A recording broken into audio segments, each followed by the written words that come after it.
What if the gods were never meant to be perfect? What if the entire point, the whole design, was for them to lie, to cheat, to rage, to grieve, to fall in love with the wrong people and start wars over it?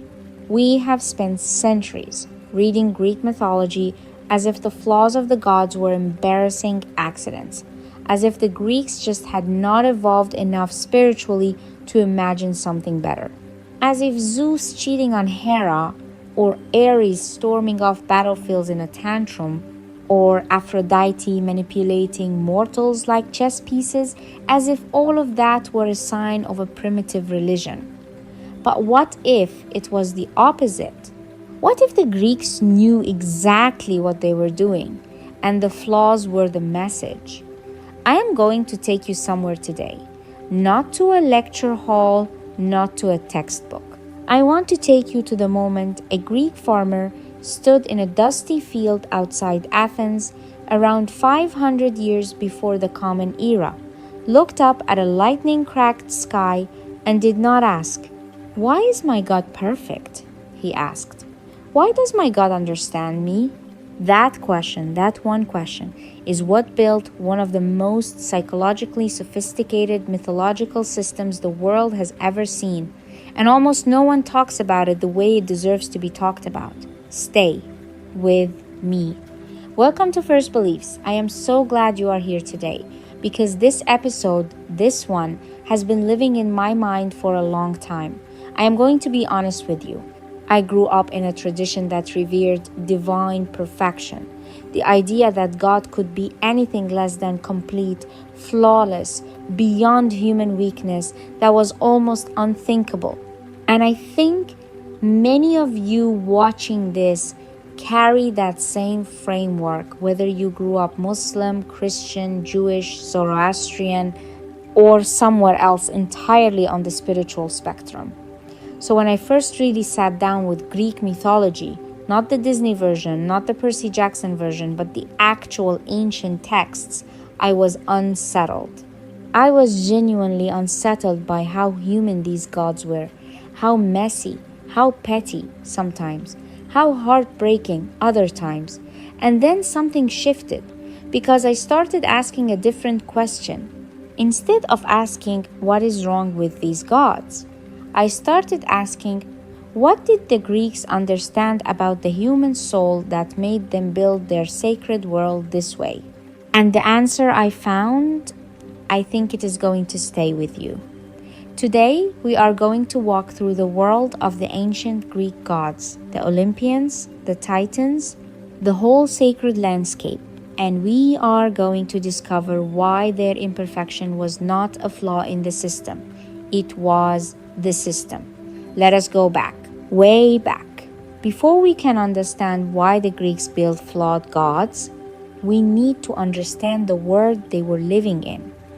Imagine Greece around the 8th or 9th century before the Common Era, so roughly 2,800 to 2,900 years ago. This is a world without streetlights, without hospitals, without weather forecasts. You plant your crops, and you do not know if the rains will come. You go to sea in a wooden boat, and you do not know if you will return. Your child develops a fever in the night, and you sit beside them with nothing but olive oil and prayer. Life is beautiful and life is terrifying in equal measure. And into this world, you need a story. You need a framework that makes sense of why a good man suffers, why a wicked man sometimes prospers, why love destroys people, why war keeps coming back even when everyone is exhausted by it. Now, you have a choice. You could build a theology of absolute divine perfection, a god or gods so far above human experience that they operate on a logic entirely outside your comprehension. And there is profound beauty in that tradition. I say that sincerely. Many of the world's greatest spiritual paths have gone in exactly that direction, and they have produced extraordinary mysticism, extraordinary devotion. But the Greeks went somewhere else.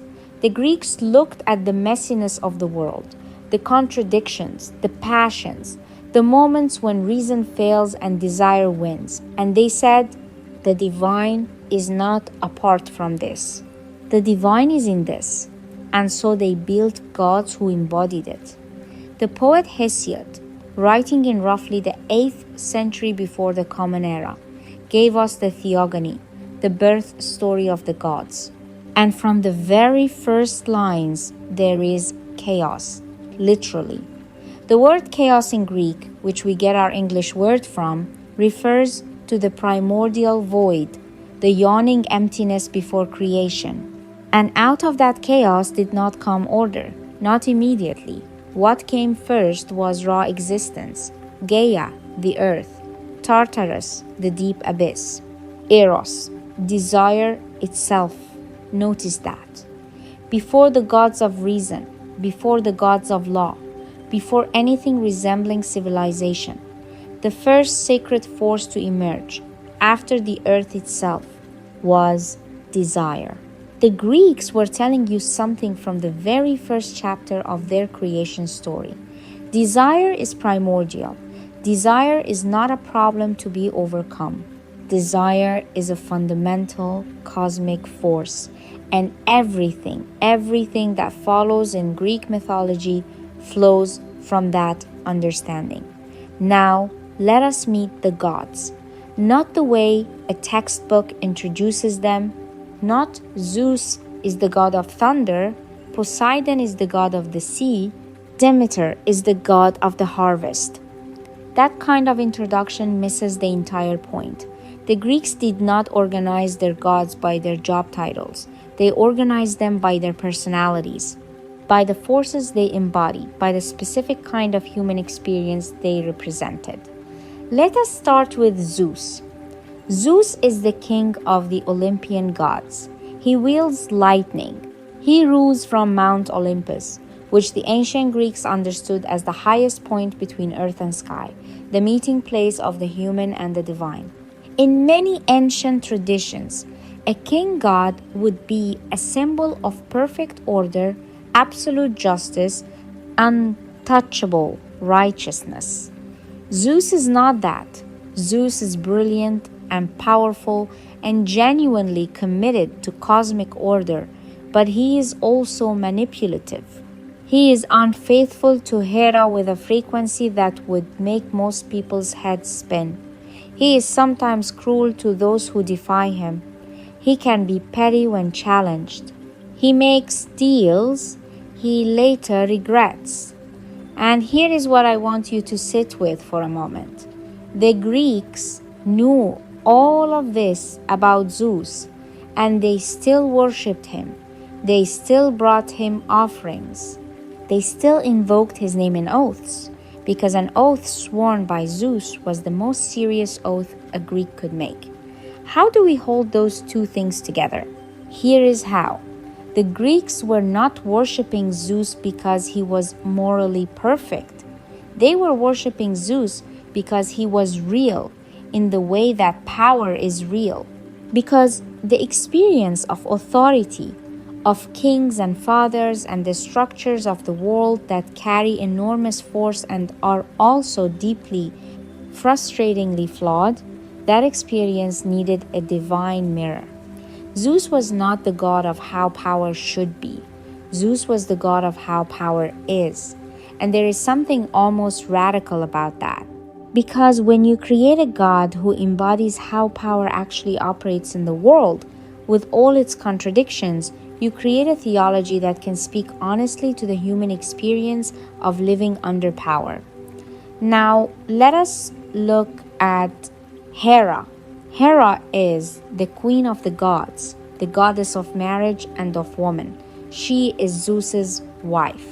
And in myth after myth, she comes across as jealous, vindictive, sometimes terrifying in her rage. She persecutes Heracles in the Roman tradition before he is even born, because he is the child of one of Zeus's mortal affairs. She sends serpents to kill him in his cradle. She drives him to madness. She spends decades making his life miserable. From a modern moral standpoint, that sounds monstrous. An infant. What did he do? But consider what the Greeks were actually depicting. They were depicting the experience of a woman in the ancient world, a woman with enormous social position, enormous dignity, who is nonetheless bound to a husband who openly and repeatedly humiliates her. The rage of Hera is not portrayed as admirable, but it is portrayed as comprehensible, as real, as the kind of fury that builds in a person when love and betrayal are mixed together over a long, long time. The ancient Greeks were not naive.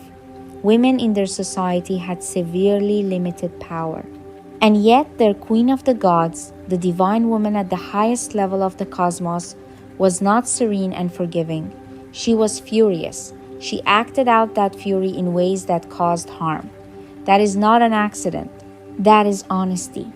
The Greeks were encoding into their sacred narrative a truth that their society could not comfortably speak aloud, that the suffering of women under patriarchal systems produces real, volcanic, sometimes destructive rage.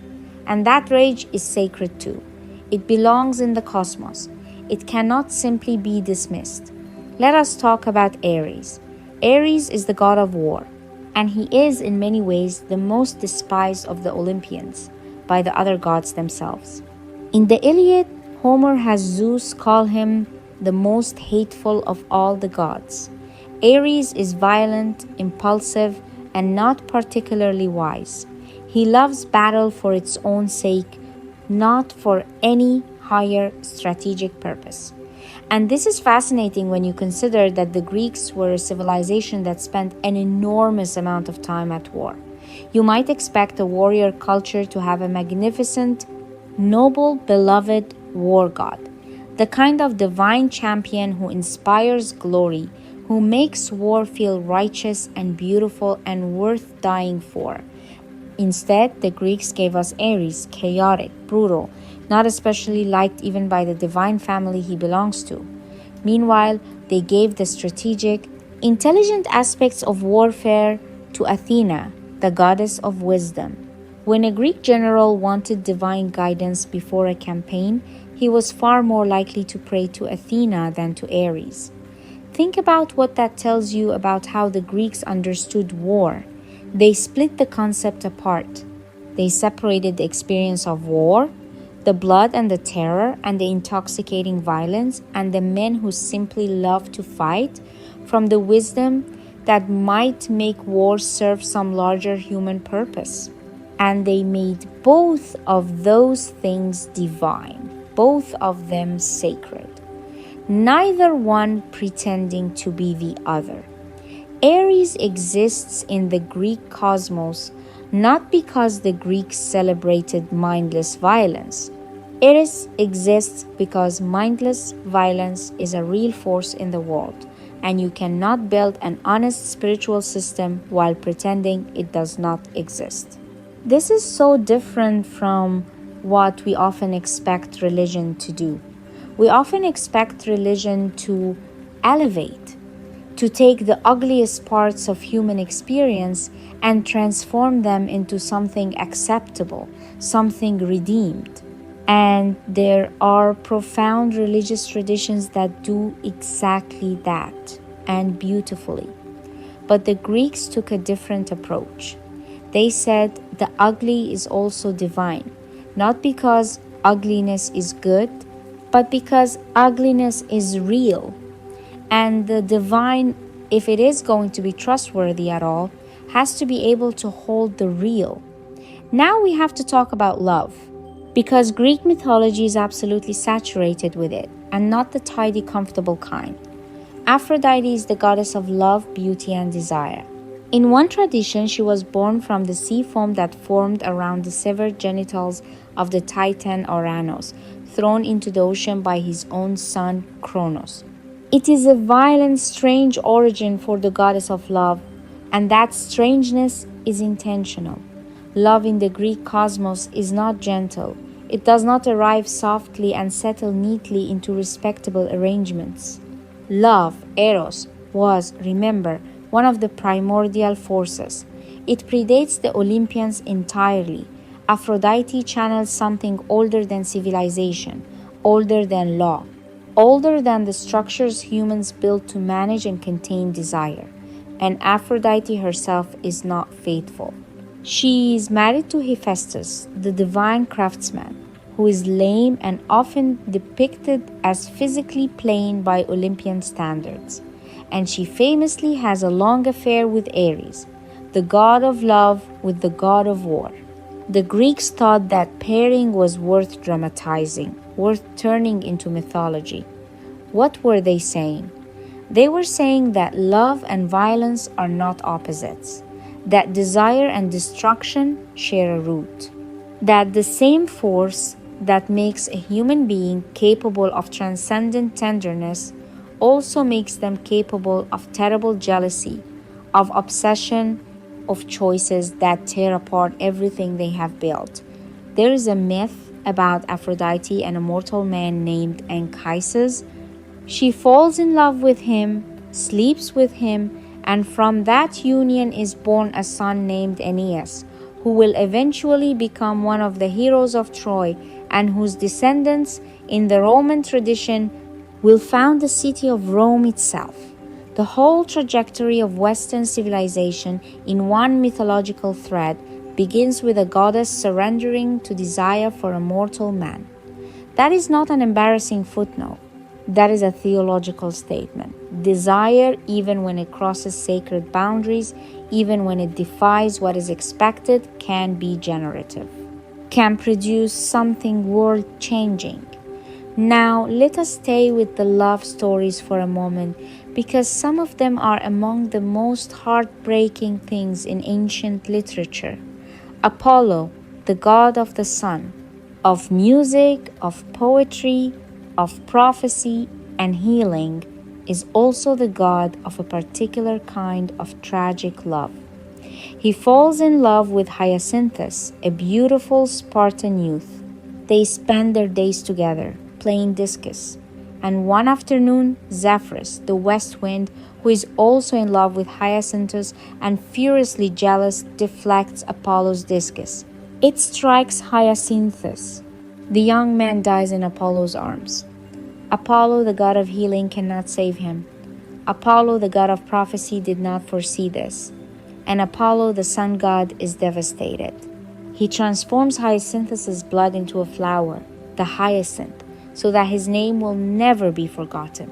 He refuses to let Hades take the boy without leaving some trace of him in the world of the living. This is not the behavior of an all-powerful, all-knowing deity who operates beyond grief. This is a god who loves, who loses, who makes something beautiful from his grief because it is the only thing he can do. Why would the Greeks build their divine world this way? Because they understood something that some religious traditions struggle with, that a God who cannot grieve cannot truly understand the human beings who stand before him grieving, that a God who has never been helpless before loss cannot offer real comfort to the person who has. The flaws of Apollo in this story, his inability to see what was coming, his inability to stop it even with all his divine power, these are not design failures.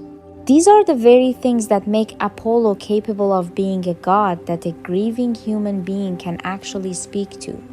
We need to step back for a moment and think about the generation before the Olympians, the Titans. The Titans were the children of Gaia and Uranus, earth and sky. They were enormous, ancient, and immensely powerful. And they ruled the cosmos before the Olympians existed. Their king was Kronos. Kronos had overthrown his own father, Uranus, in a violent coup, literally castrating him and seizing control of creation. And Kronos was told a prophecy that just as he had overthrown his father, his own child would one day overthrow him. So Kronos did what power without wisdom often does when it is frightened. He swallowed his children, one by one, as Rhea gave birth to Hestia, Demeter, Hera, Hades, Poseidon. Kronos swallowed them. He ate his own children to secure his position. This is one of the most psychologically rich images in all of ancient mythology. The powerful father who, in his terror of being replaced, consumes the very things he created, who turns paternal authority into destruction, who makes the next generation disappear rather than risk facing them as adults. Rhea finally tricks him when Zeus is born. She wraps a stone in swaddling clothes. Kronos swallows the stone. Zeus grows up in secret, returns, forces Kronos to vomit up his siblings, and the Olympians go to war against the Titans. The Titanomachy, the war between the Titans and the Olympians, lasts 10 years. It reshapes the cosmos. At the end, the Titans are imprisoned in Tartarus. Kronos is defeated. The Olympians take their places on the mountaintop. And what is the theology here? The Titans represent raw power. Ancient, enormous, unrefined power. Power without wisdom. Power that protects itself by destroying what it has made. And the Titans lose not because the Olympians are more powerful. Initially, the war is nearly even. The Titans lose because the Olympians are willing to make alliances, to think strategically, to embrace those who have been cast aside. Zeus frees the Cyclopes, the one-eyed giants who had been imprisoned by Uranus, and they give him his thunderbolts in gratitude. He frees the Hecatoncheires, the 100-handed giants. He builds coalitions. The Olympians win because they understand that power shared is power multiplied, and that wisdom is more durable than brute force. This is a theological statement about the structure of the divine. The highest gods are not the most powerful gods. They are the gods who have learned to govern power with wisdom and relationship. And crucially, they have not always done this well. Zeus still has impulses that look Titangent-like. He still acts from power sometimes when wisdom would serve better. The transformation from Titangent rule to Olympian rule is not a transformation from imperfection to perfection. It is a transformation towards something slightly wiser, slightly more capable of community. The evolution of the divine in Greek cosmology is a work in progress, just like us. I have to tell you about Prometheus, because Prometheus might be the most important figure in understanding what Greek theology was really doing. Prometheus was a titan, but unlike most of the titans, he sided with the Olympians during the Great War. He is a trickster figure, clever, foresighted. His very name, in Greek, means forethought, and he has a complicated relationship with Zeus. After the Olympians win and establish their rule, Zeus decides that fire, which the Olympians possess, should be kept from humanity. Humans should remain in the dark, dependent, limited. Prometheus disagrees. He steals fire from the forge of the gods and gives it to humanity. And with fire comes everything: warmth, cooking, metalworking, technology, civilization itself. In Greek thought, fire is not just a tool. Fire is the symbol of human potential, the capacity to transform the raw material of nature into something cultured, something made. Zeus is furious. He chains Prometheus to a rock in the Caucasus Mountains. Every day, an eagle comes and tears out his liver. Every night, because Prometheus is immortal, his liver grows back. Every morning, the eagle returns. This goes on for ages. Some traditions say 30 years. Some say 30,000 years. The suffering is endless. Why does Zeus do this? And here is the question the Greeks were sitting with. Was Zeus right to punish Prometheus? Was Prometheus right to defy Zeus? The Greeks did not give you a clean answer. They gave you the tension. On one side, Zeus has established divine order. The laws of Olympus exist for reasons. If every divine being simply acts on their own moral judgment, regardless of the established order, the cosmos falls apart. There is a real argument for why Prometheus's act however well intentioned, is a genuine transgression. On the other side, the suffering of humanity mattered more to Prometheus than his own safety. He looked at human beings struggling in the cold and dark, and he chose their welfare over his own comfort and over the law. And from that act of generous defiance came the entire project of human civilization. This is not a simple morality tale. This is a profound meditation on the relationship between obedience and conscience, between law and compassion, between the order that sustains the whole and the individual act of mercy that saves the particular. And notice what Greek theology is doing here. They are placing this dilemma at the center of the divine world, not just the human world. This is not a story about a person wrestling with whether to obey an unjust law. This is a story about the cosmos itself wrestling with that question. The gods themselves are divided by it. The divine is not above this problem. The divine is where this problem lives. When the hero Heracles eventually frees Prometheus, breaks his chains after the long ages of suffering, there is no divine proclamation from Zeus saying, "I was wrong." There is simply the fact of the liberation. The chains are broken. Prometheus is free. The question of who was right is left open, left to the audience, left to history. That is extraordinary. That is a religious tradition that trusts its believers to sit with moral complexity, that does not resolve the divine drama into a clean lesson, that says the cosmos contains this tension. You will encounter it in your own life. We are not going to tell you how to feel about it. Now, let us talk about what happens when human beings come into contact with the Greek divine, because this is where the theology gets really interesting. Because the Greek gods are not just characters in myths, they are forces that humans encounter. And the encounters are almost never safe. There is a concept in Greek religious experience that scholars sometimes translate as the terror of the sacred. The idea that genuine contact with divine power is overwhelming, not comforting in a cozy way, but staggering in a way that might unmake you. Think about the myth of Semele. Semele was a mortal woman, a princess of Thebes, who became the lover of Zeus. She became pregnant with his child. And then Hera, in her jealousy and fury, disguised herself and whispered to Semele, "If Zeus really loves you, ask him to reveal himself to you in his full divine form. Prove that he is who he says he is." Semele, trusting, made Zeus swear an oath by the river Styx, the most unbreakable oath in the cosmos, that he would grant her one wish. He swore. She asked him to reveal himself in his full glory. Zeus knew what would happen, and he was bound by his oath. He revealed himself. Semele was instantly incinerated. She was mortal.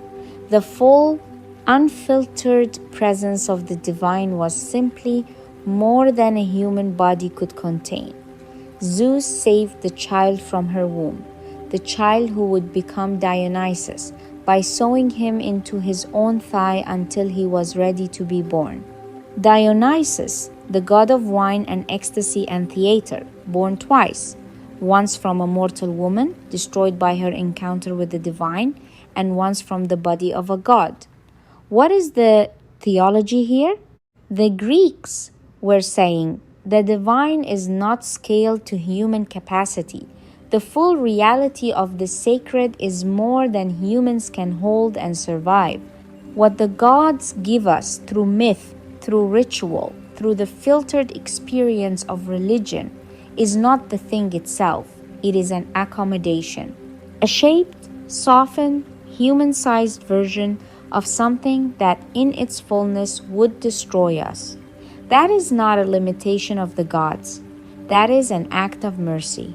But the myths do not stop there, because there are humans who approach the divine correctly, not demanding it on their own terms, but meeting it on its terms. and survive. And more than survive, transform. Odysseus, wandering for 20 years through a world saturated with divine forces, survives because he's cunning, yes, but also because he's humble enough to accept divine help when it is offered. The goddess Athena watches over him, and he does not simply passively receive her protection. He works with it. He brings his own intelligence to bear. The relationship between mortal and divine in the Odyssey is a collaboration, not a rescue. This is a profound theological idea, that the appropriate relationship between the human and the divine is not one of pure dependence and not one of pure autonomy, but of cooperation, of bringing what you have, your intelligence, your will, your courage, and aligning it with the forces larger than yourself that are moving through the world. Odysseus is faithful to Athena not because he is powerless without her. He is faithful because he is wise enough to know that wisdom alone, even extraordinary wisdom, is not enough. The divine supplement to human effort is not an insult to humanity. It is the completion of it. We have to talk about Dionysus separately, because Dionysus is unlike the other Olympians in ways that are theologically explosive. I mentioned he was born twice. Born of a mortal woman destroyed by divine radiance, then born again from the body of Zeus himself. Already, from his very origin, he is a crossing of boundaries, a blending of the mortal and divine, the human and the immortal, the body and the spirit. Dionysus is the god of wine, but that is a reduction that does not capture him. He is the god of wine, of ecstasy, of theater, of transformation, of the dissolution of the self. He is the god of what happens when the structures that normally organize your identity, your social role, your gender, your distinction from nature temporarily dissolve. The worship of Dionysus was among the most intense experiences in the ancient Greek religious world. His female devotees, called the Maenads, would leave their homes, which was itself a radical act in ancient Greece, where women's movement was severely constrained, and go into the wilderness. They would dance, they would drink, they would experience what the Greeks called ecstasis, literally standing outside oneself, a state of consciousness in which the boundaries of the ordinary self became temporarily permeable. The myths surrounding Dionysus often involve a mortal ruler who tries to suppress his worship and is destroyed for it. The most famous is Prometheus, king of Thebes, in Euripides' play The Bacchae, written in the late 5th century before the Common Era, arguably among the greatest plays ever written. Prometheus hates everything Dionysus represents: the chaos, the ecstasy, the women leaving their homes and their looms and going wild on the mountain. He tries to imprison Dionysus, who cannot be imprisoned. He tries to spy on the Bacchants, the worshippers, in disguise, in a very strange, disturbing scene in which Dionysus dresses him in women's clothes to help him hide. And eventually, the Maenads, led by Pentheus's own mother, Agave, tear him apart. They mistake him for an animal in their ecstatic state. His mother carries his severed head back to Thebes, still believing she has killed a lion. When she comes back to herself and realizes what she has done, the grief is unbearable. This myth is genuinely disturbing. It is supposed to be. Euripides wrote it near the end of his life, and scholars still argue about what he meant by it. Was it a defense of Dionysiac religion? A critique of it? A warning? A celebration? The ambiguity is the point. Dionysus represents the parts of human experience that cannot be controlled, that defy rational management. The altered states of consciousness that all human cultures have found ways to access the dissolution of the individual ego into something larger. The experience of being not quite yourself, of being moved by something that uses your body as a vehicle. Every culture has to figure out what to do with those experiences. Some try to eliminate them. Most build rituals around them, ways of accessing the sacred dissolution in a contained communal context that reduces the risk and transforms the energy into something generative. The Greeks built theater in large part as a Dionysiac ritual. The mask an actor wore was called a prosopon, literally, what faces the sun. When you put on the mask, you were not just playing a role. You were, in some sense, becoming the character, crossing the line between self and other, between present and mythological past, between individual and the larger story, theater as a religious act. Storytelling as a form of sacred dissolution. That idea has never entirely left us. When a film or a play or a story moves you so deeply that you forget yourself, when you cry for characters who are not real, when you feel someone else's grief as if it were your own, you are experiencing something Dionysiac, something that the Greeks understood was not separate from the religion but central to it. Let us come back to the central question, the one I opened with. Why were the Greek gods flawed on purpose? I want to offer you several answers, layered one on top of the other, because I think this question deserves more than a single explanation. The first answer is psychological, human beings' project. We see ourselves in what we revere. If you build a theology around perfect, flawless divine beings, beings who have never been jealous, never been afraid, never made a choice they regretted, never loved someone who did not love them back, you create a divine standard that is not just idealistic but alienating.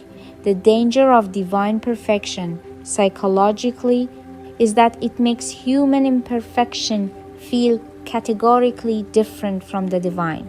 A person who grieves or rages or makes terrible choices from love looks at a perfect God and sees, I am nothing like that. The gap between me and the sacred is infinite. The Greek gods close that gap without eliminating it. They are still divine. They still have power that humans lack. They still operate on a scale that dwarfs individual human life.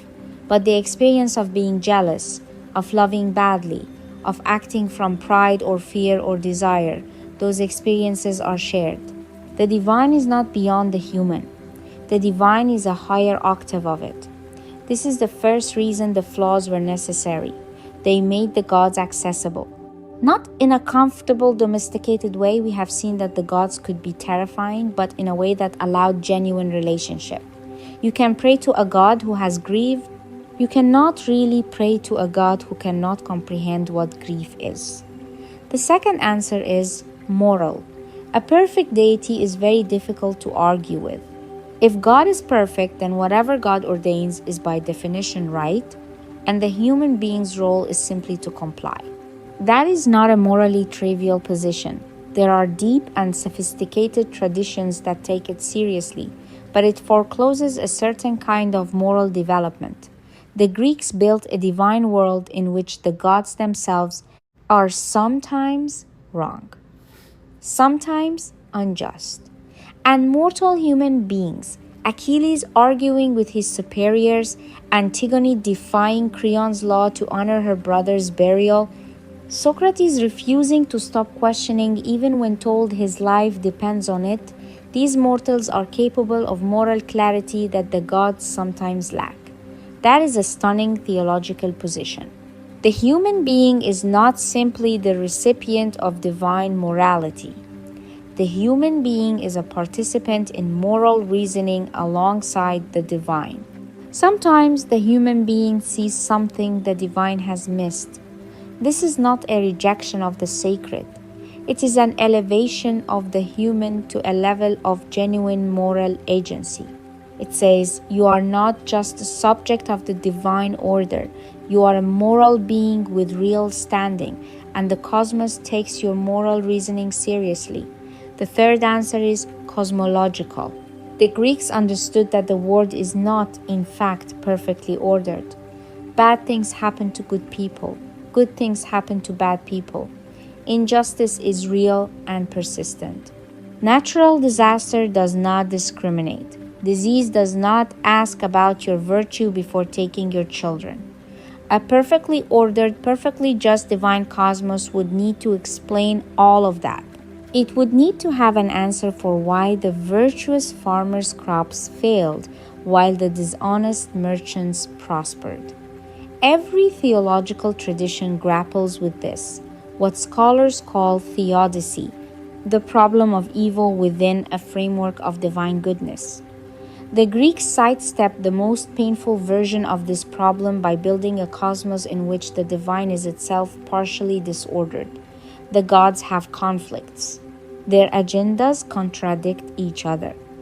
Zeus might favor Achilles while Poseidon is hostile to Odysseus. The result is a mortal world that receives cross signals, mixed blessings, outcomes that reflect the competing interests of an internally divided divine assembly rather than a single, perfectly coherent divine will. This is not theologically lazy, it is theologically honest. It matches the felt experience of living in a world where things do not add up neatly. The fourth answer, and this is the one I find most moving, is relational. The Greek gods needed human beings. This is perhaps the most revolutionary aspect of Greek theology, and it is the one that is least often foregrounded. In many monotheistic frameworks, God exists in perfect self-sufficiency. The divine does not need anything. Creation is an act of pure generosity, not of divine need. God was complete before the universe existed and would be complete if it ceased to exist tomorrow. The Greek gods are not like that. The Greek gods require worship. They require memory.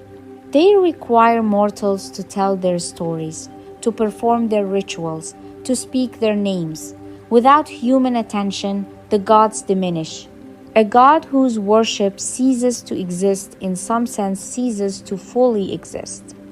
This creates a genuinely reciprocal relationship between the human and the divine. Not just humans depending on the gods, but gods depending on humans. The sacred and the mortal are bound together. They need each other, and that mutual need is expressed partly through the flaws. The gods' flaws make them need human understanding, human storytelling, human sympathy. When we tell the story of Apollo's grief over Hyacinthus, we are not just learning something about the divine. We are giving something to the divine. We are giving Apollo the gift of being known. That is why the myths were not just entertainment. They were a form of worship. The act of telling the story was an act of relationship with the sacred. The Greek theological experiment did not end with the Greeks. When the Romans encountered Greek civilization in the 3rd and 2nd centuries before the Common Era, they were so deeply influenced by Greek religion, philosophy, and art that they essentially adopted the Greek gods under Roman names. Zeus became Jupiter, Hera became Juno. Aphrodite became Venus, Ares became Mars. The stories carried over with remarkable fidelity, even as the Roman versions sometimes shifted emphasis. But the influence goes deeper than Rome. The Greek philosophical tradition, Plato, Aristotle, the Stoics, the Neoplatonists, grew directly out of the soil of this mythological culture. And the questions that Greek philosophy asked about the divine, questions about perfection, about justice, about the relationship between the human and the cosmic, shaped the early Christian theological tradition profoundly. When the early church fathers, figures like Origen in the late 2nd century of the Common Era, or Gregory of Nyssa in the 4th century, began building systematic Christian theology, they were doing so in a world saturated with Greek philosophical and theological concepts. The tension between Greek ideas of divine perfection and the Christian concept of a God who becomes human, who enters into human vulnerability, who suffers, who experiences something like what humans experience. That tension was productive and generative. It produced some of the most sophisticated theological thinking in Western history. The idea that the divine can suffer is not a Greek idea in its fullness. The Greek gods suffer, but they do not die, and they do not suffer redemptively in the way that Christian theology understands the suffering of Jesus. But the Greek precedent of a divine being capable of grief, of loss, of being moved by human affairs, that precedent made certain conversations possible. Islamic theological tradition engaged deeply with Greek philosophy through thinkers like Al-Farabi and Avicenna in the 9th and 10th centuries of the Common Era, who worked to reconcile Aristotelian ideas about the divine with Quranic revelation. The influence of Greek thought on Islamic philosophy is vast and still underappreciated in popular understanding. Jewish thinkers, particularly Maimonides in the 12th century, similarly engaged with Aristotelian philosophy in developing their understanding of divine nature. My own tradition, Zoroastrianism, developed in dialogue with the Persian world, which was in constant contact with Greece. The relationship between Ahura Mazda, the uncreated divine wisdom, and Angra Mainyu, the destructive principle, the cosmic drama of order and chaos, good and evil, shares certain structural concerns with the Greek tension between Olympians and Titans, even as the theological conclusions are very different. The Greek theological experiment was a gift to the world, not because it produced the final answer to the questions it raised. It did not. But it produced a way of asking those questions with honesty, with complexity, with willingness to let the divine be real rather than just ideal that every subsequent tradition has had to reckon with. I want to bring this home because everything I have been talking about is not just ancient history. It is not just an academic exercise in comparative religion. This is alive. This matters today. We are living in a moment of extraordinary spiritual searching. The studies show it. The conversations show it. People are leaving the religious traditions they grew up in at historic rates. But they are not becoming less spiritual. They are becoming differently spiritual. They are piecing together their own frameworks, drawing from multiple traditions, looking for something that feels true to their actual experience of being human. And one of the things I hear most often from people in that searching place is something like this. The religion I grew up in felt like it required me to pretend. To pretend that faith means certainty. To pretend that doubt is weakness. To pretend that the messy, complicated, sometimes ugly parts of being human are something the divine can't handle. The Greek theological tradition has a very different message. The divine can handle all of it. Not because the divine is indifferent to good and evil. The Greeks cared deeply about justice, honor, piety, and their violation. But because the divine is not standing apart from human complexity, judging it from a position of pure transcendence, the divine is in the complexity. The divine is made of the same kinds of tensions and contradictions and passionate investments that human life is made of, only larger, older, and more powerful. You do not have to be perfectly composed to stand before something sacred. You can be angry and grief-stricken and confused and still be in relationship with the divine. The Greek gods are not looking for your best performance. They are looking for your authentic presence. That insight does not belong only to the Greeks.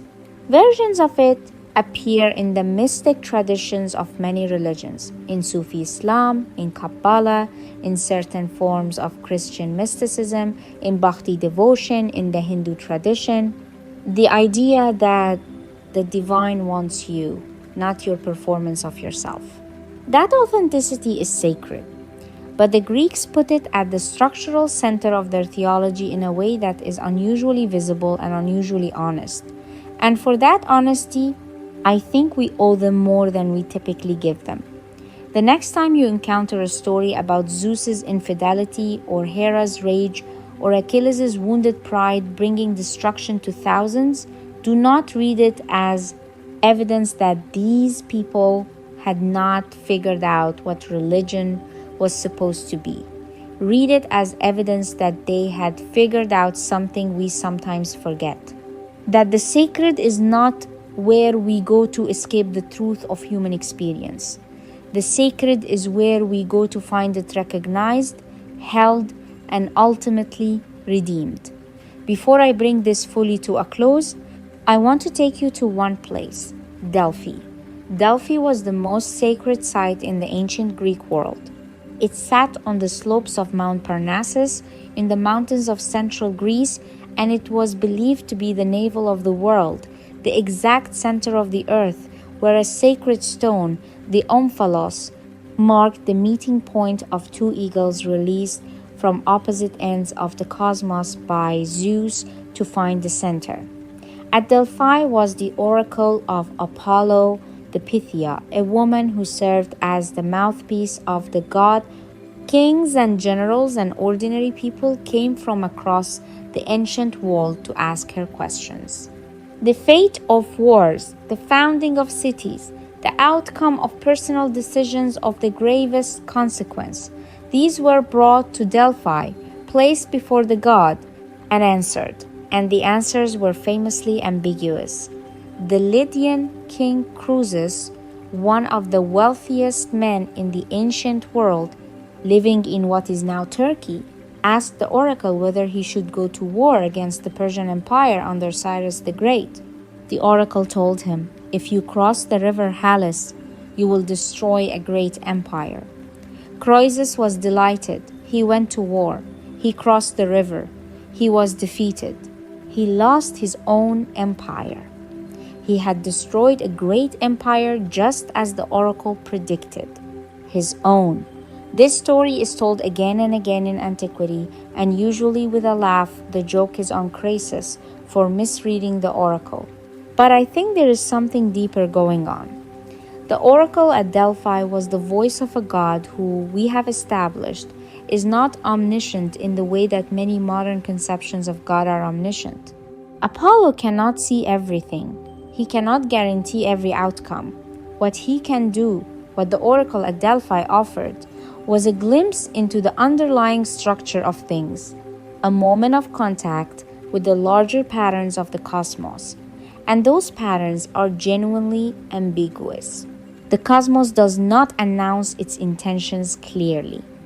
The outcome of your choices depends on forces far beyond your control, and on the choices of others, and on luck, and on the mood of the universe, in a way that even the divine cannot entirely predict or command. The oracle said, "Go to Delphi and ask your question. We will tell you what we see. But the interpretation is yours." This is a theology of human responsibility. Yes, there is a divine dimension to the world. Yes, the sacred is real and present and can be consulted. But you are not a passive recipient of divine information. You bring your own judgment, your own wisdom, your own willingness to look honestly at what you are hearing. And if you let your hope or your pride or your desire twist the oracle's words into what you want them to mean, that is on you. Over the entrance to the temple of Apollo at Delphi were inscribed several famous maxims. The most famous, "No ti soton," know yourself. Know yourself, not know the will of the gods, not surrender to divine authority, not await divine instruction. Know yourself. because that is where wisdom begins. In the honest encounter with your own nature, your desires, your fears, your patterns, your gifts and limitations. And that encounter is not a secular act, it is a sacred one. The injunction comes from the God of truth and prophecy himself. Know yourself is a religious commandment, and perhaps the deepest reason the Greek gods were built with flaws is this: because a God without flaws cannot teach you to know yourself. A perfect God reflects back to you only what perfect looks like. A flawed God, one who has struggled with jealousy and found no peace in it, one who has loved desperately and suffered for it, one who has reached for power and had to reckon with the consequences. That God shows you the terrain. That God says, I know this country. I have been here. Here is what I found. Know yourself. And in knowing yourself, the whole, honest, complicated, sometimes difficult truth of what you are, you begin to find the sacred. Not above you, untouchably perfect, but in you, around you, in the very texture of being alive. I want to leave you with an image. Imagine standing on the slope of Mount Parnassus at dawn. The year is perhaps 450 before the Common Era. The air is cold and smells of pine and limestone. Below you, the valley of Phocis stretches out, and the Gulf of Corinth shimmers in the early light. You have traveled for weeks to be here. You have a question you cannot answer yourself. You have tried reason and prayer and consultation with the wisest people you know, and still you do not know what to do. You are about to enter the sanctuary of Apollo, a god who has known grief, who has loved and lost, who can see what is coming but cannot always change it, who makes music and poetry not because he is above suffering, but because music and poetry are what wisdom does with suffering. You are not going to a perfect being for a perfect answer. You are going to a divine companion who understands what it is to be caught between what you can control and what you cannot, between what you want and what is, between who you are and who you hope to become. That is why the gods were flawed, not because the Greeks could not imagine better, because they had imagined something true. And truth, even complicated truth, maybe especially complicated truth, is where the sacred lives. Thank you for spending this time with me today. If this episode moved you, if it gave you something new to think about, please leave a comment below. I genuinely read them. Tell me, what part of this conversation surprised you the most? Was it the idea of divine grief? Was it the Delphic oracle and human responsibility? Was it the way the Greeks built disorder into the structure of creation itself? I want to know where this landed for you. And if you are new here, welcome to First Beliefs. This channel exists for people who are spiritually curious, who are willing to sit with questions that do not have easy answers, who believe that exploring the sacred history of humanity is itself a sacred act. If that is you, please subscribe, hit the bell so you do not miss new episodes, and share this video with someone who you think might need it today, because there are a lot of people out there right now who are searching, and sometimes what a searching person needs is to hear that other human beings across thousands of years were searching too, and that they built extraordinary things from that search. The Greek gods are not just mythology. They are a record of what humanity understood about itself at a particular moment in its long, still unfinished conversation with the sacred. That conversation continues, and I am so glad you are in it with me. Until next time,